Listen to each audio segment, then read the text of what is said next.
नमस्कार। मनुष्य जो कुछ भी श्रेष्ठ बन सकता है या पर्याप्त कर सकता है, उसका मूल स्रोत वह स्वयं ही होता है।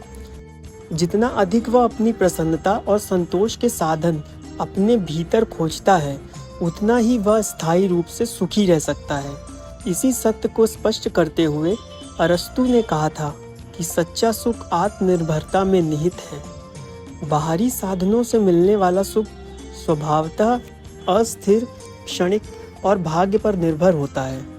परिस्थितियां चाहे कितनी भी अनुकूल क्यों ना हो, वे कभी भी बदल सकती हैं और साथ ही उनसे मिलने वाला सुख भी समाप्त हो सकता है, क्योंकि वे सदैव हमारे नियंत्रण में नहीं रहती।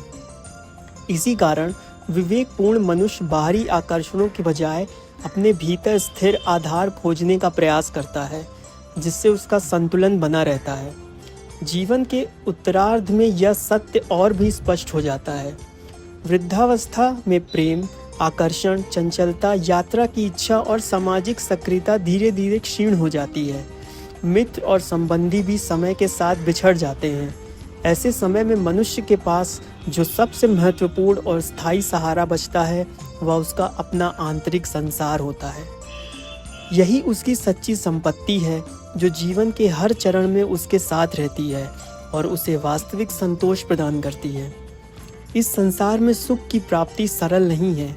यह दुख, संघर्ष और पीड़ा से भरा हुआ है। यदि कोई व्यक्ति इन कठिनाइयों से बच भी जाए, तो वह एक अन्य समस्या का सामना करता है, ऊब या बोरियत। इसी संदर्भ में अरस्तु का यह गहन विचार महत्वपूर्ण है कि हर प्रकार का सुख किसी न किसी गतिविधि या क्षमता के प्रयोग पर आधारित होता है। बिना सक्रियता के सुख का अस्तित्व संभव नहीं है। मनुष्य का वास्तविक सुख उसकी सर्वोच्च क्षमताओं के स्वतंत्र और पूर्ण उपयोग में निहित है। जब वह अपनी प्रतिभाओं और शक्तियों को सार्थक दिशा में लगाता है, तब वह सच्चे संतोष और आनंद का अनुभव करता है। प्रकृति ने मनुष्य को जो शक्तियां प्रदान की हैं, उसका उद्देश्य उसे जीवन की कठिनाइयों से संघर्ष करने योग्य बनाना है।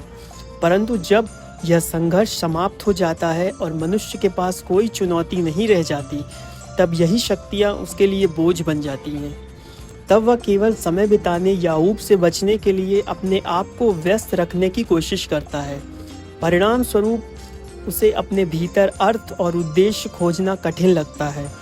स्पष्ट है कि सच्चा सुख बाहरी साधनों में नहीं, बल्कि मनुष्य के अपने भीतर उसकी सक्रियता, उसकी क्षमता और उसकी आत्मनिर्भरता में निहित है।